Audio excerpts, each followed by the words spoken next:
Hello guys, welcome to my channel. मेरा नाम है गिरीश और आप देख रहे हैं Girish reacts. So I hope आप सब बेहतर होंगे, ख्याल रख रहे होंगे आप सबका। सो आज हम जो वीडियो पे रिएक्ट करने वाले हैं वो वीडियो है मिस्टर रिएक्शन वाला, and it is regarding Kumbh and Shankaracharya Dhruv Rathee अनभक्त एक्सपोज। सो लेट्स सी कि आज वो किस वीडियो में अपने क्या बताने वाले हैं। So let's go and look watch the video. ये वो वक्त था जब प्रयागराज में श्रद्धालुओं के लिए की गई व्यवस्थाएं ध्वस्त हो गई। ऐसे समय में राम की मदद को रहीम सामने आए। वेलकम दोस्तों, इस वीडियो में बात करेंगे इस वक्त सोशल मीडिया पर क्या वायरल चल रहा है। सलमान मूवी के हवाले से अपडेट है, महाकुंभ के अंदर जो हुआ उसके हवाले से अपडेट है, बजट पर चर्चा चल रही है, महाकुंभ के अंदर जो षड्यंत्र रचने की कोशिश की जा रही थी, अभी जो एंगल है वो तो शेयर करेंगे, लेकिन जिस तरीके से शुरुआती वक्त में मुसलमानों पर ठिगरा फोड़ने की कोशिश की गई, ऐसी सी रिपोर्टिंग हो रही थी, मैं आपके साथ शेयर करूंगा। लेकिन मुसलमानों के कुछ कामों ने पूरा पानी फेर दिया भक्तों के उस पूरे प्रोपेगेंडा पर। मैं शेयर करूंगा एक एक वीडियो आपके साथ ही साथ शंकराचार्य ने सरकार की आलोचना करी, धीरेन्द्र शास्त्री की बयानों की आलोचना करी, और अब सोशल मीडिया पर आईटी सेल जो है वो जिस तरीके से उनको टारगेट कर रहा है काफी शर्मनाक है। मैं शेयर करूंगा आपके साथ एक अपडेट इस वीडियो में, लेकिन आगे बढ़ने से पहले आप सभी से गुजारिश कि चैनल को सब्सक्राइब और रीच के लिए लाइक शेयर कमेंट करना ना भूला करें, और वीडियो अंत तक देखिएगा, एंड में आपके लिए एक अच्छा सरप्राइज है। सबसे पहली अपडेट आपको बता दे, सलमान मूवी के हवाले से है। आपको याद होगा एक इराकी जो लगातार स्वीडन के अंदर कुरान को जलाता है, इस्लाम की आलोचना करता है, इस तरीके के मामले वीडियोस काफ़ी वायरल होते हैं। अब ये जब खबर निकल के आई कि सलमान मूविका की हत्या कर दी गई है स्वीडन के अंदर, तो लगातार एक तबके में खुशी और दूसरे तबके में ये चल रहा है कि अगर सलमान जो है वो मनुस्मृति जला देता तो अभी भी वो जिंदा होता। यानी ये दिखाने की कोशिश है कि एक तरफ जो है वो कितने शांतिपूर्वक लोग हैं और दूसरी तरफ जो है वो कितने हिंसक लोग हैं। यानी इस तरीके का पूरा नैरेटिव चल रहा है। यहाँ सोशल मीडिया पर इस बात को काउंटर करते हुए ये कहा जा रहा है कि अगर उसे एक बीफ खाता हुआ देख लिया जाता तो पता नहीं उसके साथ और क्या हो जाता और कब का हो जाता। ये बात इसलिए भी हो रही है क्योंकि कुछ महीने पहले इंग्लैंड से खबर निकल के आई थी कि इंग्लैंड के एक रेस्टोरेंट के अंदर मेन्यू के अंदर बीफ लिखा हुआ था, जिसके बाद उस रेस्टोरेंट को तोड़ फोड़ दिया गया था। अब ये बताने की बिल्कुल भी जरूरत नहीं है कि ये तोड़ने फोड़ने वाले लोग कौन होंगे, क्योंकि बीफ पर कौन भड़कता है आपको बताने की जरूरत नहीं है। लेकिन लगातार ऐसा नैरेटिव जिसके अंदर ये बातें कही जा रही हैं कि अगर मनुस्मृति जला दिया जाता तो शायद जिंदा होता, इस तरीके की बातें सोशल मीडिया पर चलाई जा रही हैं। यहाँ तक कि विवेक रंजन अग्निहोत्री, जिनकी अभी हाल फिलहाल दिल्ली फाइल्स मूवी आने वाली है, उसको लेकर के भी वो लगातार ट्वीट कर रहे हैं, लेकिन इस मामले में उन्होंने एक अलग रवैया इख्तियार किया है, जहां उन्होंने रेस्ट इन पीस लिखा है और ये कहा है कि as long as some people insist on one god, यानी जब तक एक खुदा एक किताब में फॉलो किया जाएगा, लोग जबरदस्ती इसको फॉलो करने बोलेंगे, तब जगह जो है वो सेफ नहीं रहेगी दुनिया के अंदर। यहाँ के विवेक अग्निहोत्री को जवाब देते हैं ये कहते हुए कि इनकी प्रॉब्लम ये है कि इनकी नॉलेज कम है, ज्यादा ज्ञान देते रहते हैं, लेकिन उनको पता नहीं है कि 80% से ज्यादा पॉपुलेशन, चाहे मुसलमान हो, क्रिश्चियन हो, ज्यूइश हो, ये एक ही खुदा में मानते हैं। और कुरान सिर्फ एक किताब नहीं है, जबकि 4 किताबें हैं जिसका जिक्र कुरान भी करता है। तो यहाँ जो नैरेटिव फैलाया जा रहा है कि एक किताब को जलाने की वजह से या एक धर्म को या एक गॉड को बड़ा बताने की वजह से सब कुछ होता है, यहाँ के ऐसे लोगों के पोल खुलते नजर आते हैं। एक क्लैरिफिकेशन देना चाहूंगा कि सलमान के साथ जो हुआ वो सही नहीं था, इस तरीके का रवैया नहीं इख्तियार करना चाहिए किसी भी समुदाय के लोगों को। चाहे मांस खाता वो कोई पाया जाए गाय का, चाहे वो किताब जलाता वो कोई पाया जाए, कानूनी रवैया लेना चाहिए, ना कि कानून अपने हाथ में लेना चाहिए। तो हम किसी भी तरीके की हिंसा को सपोर्ट नहीं करते हैं, लेकिन सोशल मीडिया पर इस तरीके की अलग अलग टिप्पणियां चलती नजर आ रही हैं। साथ ही साथ बता दें कि बजट पर काफी चर्चा रही और उसके पीछे की वजह यह थी कि जो मिडिल क्लास है उसको टैक्स रिलीफ मिला है। बताया जा रहा है कि 12 लाख तक कमाएंगे तो कोई टैक्स देने की जरूरत नहीं है। एक तरफ जश्न का माहौल, दूसरी तरफ आलोचनाएं भी चल रही थी। आलोचना इसलिए चल रही थी क्योंकि लगातार बजट के अंदर जो है वो बिहार लफ्ज का इस्तेमाल बहुत बार हुआ है, यानी मोस्ट रिपीटेड वर्ड्स की कैटेगरी में आ गया। यानी एनिमल मूवी में पापा इतनी बार नहीं बोला गया है, ब्रह्मास्त्र मूवी में शिवा शिवा इतना नहीं बोला गया है जितना पार्लियामेंट के अंदर बजट के दौरान बिहार बोला गया। ये सारा कुछ चल रहा है। उसके पीछे की वजह यह है कि बिहार को 5 तोहफे मिले हैं। जी हाँ, और ये तोहफे बताए जा रहे हैं कि makhana board, food institute, airports, canal projects, यानी इस प्रोजेक्ट के अंदर बिहार की तो निकल पड़ी। यहां तक कि ध्रुव राठी ने भी क्रेडिट लिया, ये कहते हुए कि इनकी हाल फिलहाल एक वीडियो आई थी यूट्यूब पर, जहां इन्होंने इस पर पूरा चर्चा किया, बताया कि कैसे जो है मिडिल क्लास खतरे में है।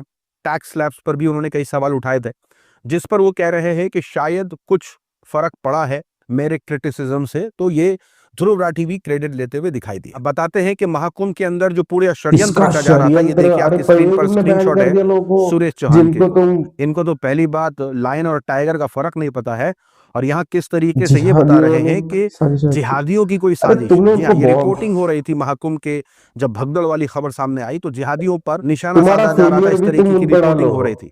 लेकिन यहाँ पर जो सबसे बड़ा मुद्दा चल रहा है वो ये कि इस भगदड़ के अंदर जिन लोगों ने अपनों को खोया है उनके लिए अनुभक्त कम आवाज उठा रहे हैं, लेकिन आलोचना करने वालों को तो ठीक ट्रोलिंग कर रहे हैं। यहाँ शंकराचार्य ने जिस तरीके से सरकार को घेरा है, धीरेन्द्र शास्त्री के अच्छा वह बयानों नहीं को थे घेरा है, अनुभक्त मंडली मुस्लिम। पूरी बौखलाई हुई है। इस पूरे आयोजन में 40 करोड़ श्रद्धालु आएंगे, लेकिन तैयारी अभी हमारी होगी 100 कोई करोड़ प्रूफ श्रद्धालुओं ना की होने के उपस्थिति। बाद भी तो 100 करोड़ की जब व्यवस्था की बना गई रहे हैं। और उसमें 40 करोड़ लोग आए हैं, तो अब व्यवस्था कैसे हो गई? अब देखिए शंकराचार्य पूरा विपक्ष का काम कर रहे हैं, मतलब अकेले लीड लिए हुए हैं और सरकार पर हमलावर है। वाह। यहाँ पर जिस तरीके से शंकराचार्य और के बयान एक वायरल हुए साधु हैं, चीफ लगातार अब मिनिस्टर भक्तों बन की सकता टोली है, ये कह लेकिन रही है एक साधु अगर कि इनको पॉलिटिकल अपना खेमा देखना चाहिए, यानी ओपिनियन दे शंकराचार्य को पॉलिटिक्स तो पर नहीं बोलना चाहिए, नहीं, वो गलत धर्म की है। बात करें, क्या धर्म बात तक है, सीमित रहें, पॉलिटिक्स में ना वाह भाई दखल अंदाजी साहब। करें। जिसका जवाब देते हुए शंकराचार्य के फॉलोवर्स कह रहे हैं कि शंकराचार्य ये बात पहले ही कह चुके हैं कि जब पॉलिटिशियंस, सरकार जब धर्म पर इंटरफेयर करेंगे, धर्म से रिलेटेड बयानबाजी करेंगे, तो हम भी राजनीति और पॉलिटिक्स से रिलेटेड बयानबाजी करेंगे। बात तो सही है। अब इसके बाद हुआ ये कि धीरेन्द्र शास्त्री का बयान आ जाता है। धीरेन्द्र शास्त्री कहते हैं कि बाबा गंगा किनारे बोलो, मरने MLA, वाला MP, चीफ मरेगा नहीं, मिनिस्टर बल्कि बना मोक्ष सकते हो। पाएगा। ऐसे तो लंबा चौड़ा बयान था, लेकिन जो उसका होल एंड सोल मकसद देखा नहीं, गया, एक अंत में धीरेन्द्र शास्त्री इस पूरे एक मामले साधु को ने किस तरफ तुम्हारे मोड़ने की अगेंस्ट कोशिश बात कर रहे करी थे, तो वो बात जिसका ना करे। जवाब देते हुए शंकराचार्य का कहना है कि जो लोग मर गए हैं, अगर उनको मोक्ष मिल गया है तो मुझसे कहिए, मैं तैयार हूं इनको धक्का देने के लिए, ताकि सही इनको बात भी है, मोक्ष मिल जाए। यानी किसी मौत शंकराचार्य को तुम पूरी तरीके से इस पूरे मोक्ष मामले से में नहीं जोड़ हमलावर सकते। दिखे। यहाँ जब देखा कि शंकराचार्य इस पूरे मामले पर बढ़ चढ़ करके बोल रहे हैं, तो यहाँ इस तरीके के फोटोग्राफ्स वायरल कर दिए आईटी सेल वालों ने। जी हाँ, ये तस्वीर देखिए, इसमें लिखा जा रहा है कि मौलाना, जी हाँ, और अलग अलग नाम दिए जा रहे हैं, अल्लाह आचार्य, मोहम्मद आचार्य, षड्यंत्र आचार्य, राखी सावंत। जी हाँ, ये शंकराचार्य के लिए इस्तेमाल किए जा रहे हैं आईटी सेल द्वारा। अलग अलग मीम्स, टोपी पहने, दाढ़ी पहने, इस तरीके के मीम्स, इस तरीके के फोटो, इस तरीके का मजाक यही लोग कर शंकराचार्य सकते का हैं। उड़ाया जाता देखा गया। और ऐसे साथ ही लोग साथ ये तक खबर आ रही है कि जब एवीपी का जिनको पत्रकार खुद का ग्राउंड रिपोर्टिंग कर रहा था महाकुंभ के उस असलियत इलाके जिनको में जहां पता नहीं होती भगदड़ है, मची थी, तो वहां पुलिस के साथ बदसलूकी जो हुई, यानी अंधविश्वासी पुलिस होते उस हैं वो रिपोर्टर तो के यही साथ करेंगे। बदसलूकी करने लगा। बदसलूकी की वजह क्यों है? अब सोशल मीडिया पर जैसे ये वायरल हुआ तो पत्रकारों ने ये कहना शुरू कर दिया कि अगर पूरे वक्त सरकार की दलाली नहीं करते तो मीडिया का ये हाल नहीं होता। यानी मीडिया का ये हाल इसलिए हो रहा है क्योंकि वो लगातार चाटुकारिता कर रहे हैं, इस वजह से पुलिस उनके साथ इस तरीके का रवैया इख्तियार कर रही है। मीडिया का साथ ही साथ काम एक होता है नया मोड़ सवाल जो दिख रहा है, अभी पूछना, जो हाल फिलहाल अपडेट्स निकल के आ रहे हैं महाकुंभ मामले पर, ना कि अब कि साजिश के तहत सवालों को भगदड़ करवाने की आशंका है, छुपाना। सूत्र बता रहे हैं। यह वही मीडिया है जो भगदड़ के दौरान अलग अलग अफवाहों की बातें कर रही थी, फिर कहने लगी ऐसा कुछ हुआ ही नहीं है, और अब सूत्र बता रहे आशंका, हैं कि सूत्र, इसमें साजिश का सूत्र एंगल तुम दिख ही रहा है। अब हो। सोशल मीडिया पर पत्रकार कहते हैं कि पुरानी घिसी पिटी स्क्रिप्ट फिर से मीडिया लेके आने लगा है।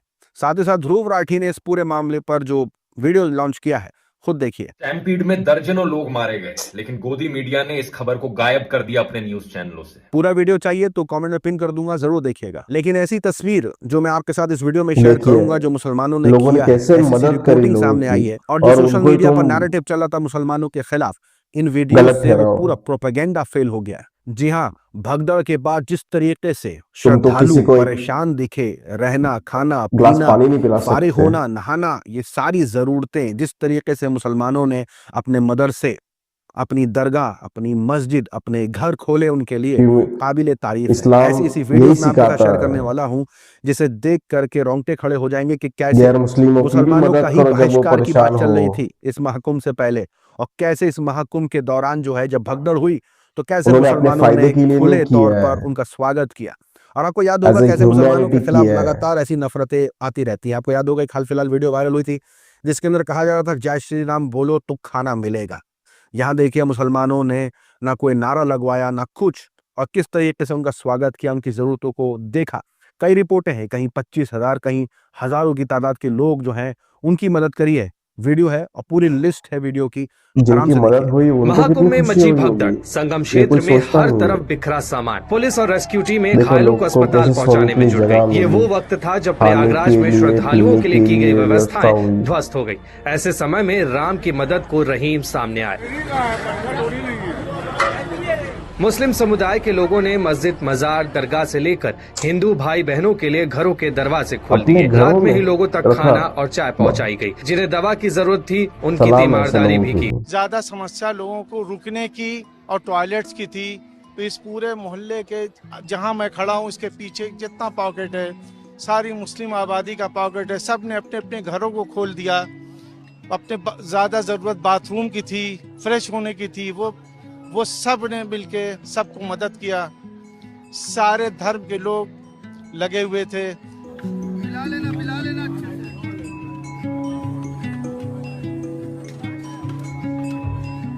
ये हम लोगों ने कल से यहाँ पे भंडारा चलाना शुरू किया है। ये गंगा जमुना तहजीब के तहत हम लोग बरसों से चलाते चले आ रहे हैं और कल पूरे दिन जितना रश था, इतना रश हम लोगों ने कभी नहीं देखा। और पूरे दिन सुबह 11 बजे से जो शुरू हुआ है भंडारा, रात में 9 बजे तक चला है। साथ ही साथ अपडेट रामदेव बाबा के हवाले से है। आपको बता दें, मिसलीडिंग एडवर्टाइजमेंट वाले मामले पर जो इंस्पेक्टर है, केरला ड्रग के इंस्पेक्टर, उन्होंने क्रिमिनल केस फाइल किया था रामदेव बाबा और आचार्य बालाकृष्णन के खिलाफ कि कैसे उन्होंने अपनी दवाइयों को बेचने के लिए गलत तरीके से एडवर्टाइज किया है, मिसलीडिंग एडवर्टाइज किया है। केरला कोर्ट ने रामदेव बाबा के खिलाफ नॉन बेलेबल वारंट जारी किया है, यानी 15 फरवरी तक उनको पेश होना होगा कोर्ट में, हो नहीं रहे थे, तो अब नॉन बेलेबल वारंट जारी कर दिया गया है रामदेव बाबा के खिलाफ और बालाकृष्ण के खिलाफ। साथ ही साथ बता दें कि उदित नारायण का जो मामला है ना, वो निकल के आया कि कैसे वो एक स्टेज पर गाना गा रहे थे, फैन सेल्फी ले रहे थे और महिलाओं को वो किस कर रहे थे। अब इस किस वाली वीडियो के वायरल होने के बाद ये चलने लगा कि उदित नारायण से वो उदित हाशमी बनते नजर आ रहा है, यानी अलग अलग ट्रोलिंग चल रही थी और सोशल मीडिया पर जो सवालों की छड़ियां लग गई कि ये क्या कर रहे थे उदित नारायण, तो उन्होंने इस पर सफाई पेश करी है। उन्होंने कहा है कि मैंने कुछ गलत नहीं किया है, मुझे किसी बात की शर्मिंदगी है ही नहीं। यानी उदित नारायण ने जो भी किया है उन्होंने अपने फैंस के लिए किया है, फैन उनसे प्यार करते हैं, वो फैन से प्यार करते हैं, और अगर कर भी दिया है तो कोई दिक्कत की बात नहीं है, ये बड़ी नॉर्मल सी बात है, उनको इससे कोई शर्मिंदगी नहीं है। सबको ऐसे करें तो साथ ही साथ शर्मिंदगी से याद आया कि खबर निकल के आ रही है उर्फी जावेद के हवाले से। मुझे ये समझ में नहीं आ रहा ये तारीफ है, ये आलोचना है, बुराई है, क्योंकि अजीब और गरीब खबर है। अनभक्त तो अजीब सा डांस कर रहे हैं इस खबर के बाद, लेकिन खबर कुछ ऐसी है जिसे सोचने पर मजबूर करता है। उर्फी जावेद का कहना है कि मैं कभी किसी मुसलमान मर्द से शादी नहीं करूंगी क्योंकि मैं इस्लाम फॉलो नहीं करती हूँ, मैं भगवत गीता फॉलो करती हूँ। ठीक है भाई, कोई प्रॉब्लम नहीं है इस बात में, लेकिन उर्फी जावेद जिस तरीके से ड्रेस करती हैं, जी हाँ, जिस तरीके से वो अपने आप को पब्लिकली प्रेजेंट करती हैं, जिन जोक्स पर वो हंसती हैं, जिस तरीके के वो जोक्स करती हैं, उनकी न जाने ऐसे कितने पॉडकास्ट वायरल हुए हैं जहां उन्होंने कई लफ्जों का इस्तेमाल किया है जो निंदनीय है, जो सही नहीं है। अब इस महिला का ये कहना, यानी उर्फी जावेद का ये कहना कि वो इस्लाम फॉलो नहीं करती हैं, भगवत गीता फॉलो करती हैं, जिस पर अनभक्त डांस कर रहे हैं क्योंकि उनको लग रहा है कि देखो मुसलमान होकर के इस्लाम फॉलो नहीं कर रही है, भगवत गीता पढ़ रही है, कितनी अच्छी बात है, लेकिन भगवत गीता पढ़ करके इसके अंदर बदलाव तो आना चाहिए।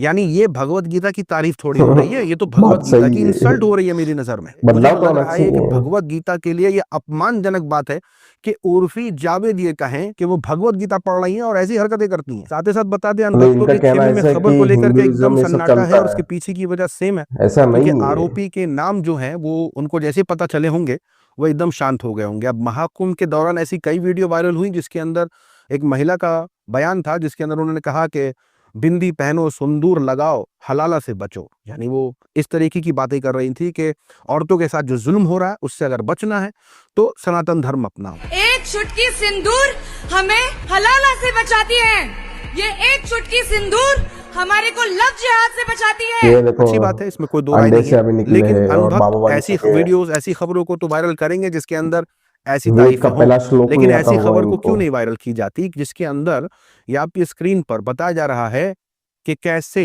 जीजा ने अपनी साली के लिए 40,000 रुपयों का बैंक से लोन लिया। और साली के लिए से मेरा मतलब यह है उसके साली के साथ गलत काम करने के लिए उसने 2 कॉन्ट्रैक्टर को हायर किया, यानी उनको पैसे दिए ताकि इस गलत काम में वो भी शामिल हो सके। यानी 40,000 रुपए का लोन लेकर के उसने अपनी साली के साथ इस गलत काम को करने के लिए 2 लोगों को हायर किया, 40,000 का लोन भी लिया और गलत काम कर दिया। यानी अभी तो पहचान में भी नहीं आ रही है लड़की, इस हालत में है और फरार हैं 2 लोग उनमें से जिनको हायर किया था उस जिज्जा ने। अब ये खबर पर ना हंगामा इसलिए नहीं है क्योंकि आरोपी का नाम आशीष आशीष है है, और जो बराबर। लोगों को हायर किया था, 2 लोगों मुसलमान को जो नाम हायर होता किया था था उसका नाम पहले। शुभम और दीपक जो कि फरार हैं। अब कितनी शर्म की बात है कि कैसे जीजा अपनी साली के साथ इस तरीके के मामलात कर देता है और जबरदस्ती शादी करना चाह रहा था जो ऑब्वियसली साली नहीं चाह रही थी, लेकिन अंधभक्तों के खेमे में एकदम सन्नाटा है, इस पर कोई चर्चा नहीं हो रही है। आज के लिए तो नहीं, अपनी राय सुझाव कमेंट में जरूर बताएं, लेकिन आगे जाने से पहले एक और अपडेट दे दूं कि हम बहुत जल्दी, क्योंकि रमजान आने वाले हैं, ईद आने वाली है, तो हम बहुत जल्दी एक वेबसाइट डेवलप कर रहे हैं जिसके अंदर आपके लिए कुछ गिफ्ट्स होने वाले हैं। जी हाँ, यही अनाउंसमेंट करने के लिए मैंने आपसे कहा कि आप लास्ट तक देखिएगा। बहुत जल्दी हमारा स्टोर ओपन होगा, वीडियो के नीचे आपको हमारे प्रोडक्ट्स दिखेंगे और आप उन्हें चाहे तो खरीद सकते हैं। हम एक कूपन भी देंगे जिसमें आप फ्री में भी ले सकते हैं। जी हाँ, तो जरूर से चैनल को सब्सक्राइब करिए और मिलेगा उसे जो सब्सक्राइब करेगा, जो सब्सक्राइब नहीं करेगा उसे नहीं मिलेगा। स्क्रीनशॉट शेयर करना पड़ेगा और वो प्रोडक्ट आप तक पहुंचेगा फ्री में। जी हाँ, आज के लिए इतना ही। अपनी राय सुझाव कमेंट में जरूर बताएं। मिलूंगा अगले वीडियो में, अपना ख्याल रखें। सो ये था हमारा रिएक्शन इस वीडियो पे, बाय मिस्टर रिएक्शन वाला। बहुत से इवेंट्स के बारे में इन्होंने इसमें कवर किया, from making propaganda against Muslims regarding stampede to जो फेल हो गया, टू उर्फी जावेद जो एक जज नहीं करना चाहिए, बट आई डोंट नो कि उनकी सोच क्या है, कि उनको क्या, जो जिस तरीके से वो अपीयर होती है, क्या हिंदुइज्म में वो अलाउड है, वो कहना है उनका कि उसमें, इसलिए मैंने सो दिस, ये ऐसे लोग जो इस इंसानियत को शर्मिंदा करते, जैसे जो जीजा साली और जीजा ने अपनी साली का गैंग रेप करके उसे मार दिया, तो ऐसे लोगों को सीधे मौत की सजा होनी चाहिए, जैसे बाकी देशों में होती है, सीधा हेड शॉट या फिर कोई ट्रायल, कोई नथिंग, अगर मिल गया सबूत सीधा उड़ा दो, क्योंकि ऐसे लोगों को जिंदा रहने की कोई जिंदा रहने की कोई भी उनको ये नहीं देना चाहिए, क्योंकि लायक ही नहीं जिंदा रहने की और वैसे ऊपर वाला इनको ऐसे राक्षसों को सजा देगा, शैतानों को सजा देगा। सो यही था आज की वीडियो में। अगर आपको अच्छी लगी तो वीडियो शेयर करके लाइक करें और सब्सक्राइब करें, एंड इवन इस वीडियो की original link by mister reaction वाला डिस्क्रिप्शन बॉक्स में डालूंगा, जाके वो वीडियो भी देखिए और उन्हें सब्सक्राइब कीजिए। So thank you so much for joining us, have a good day.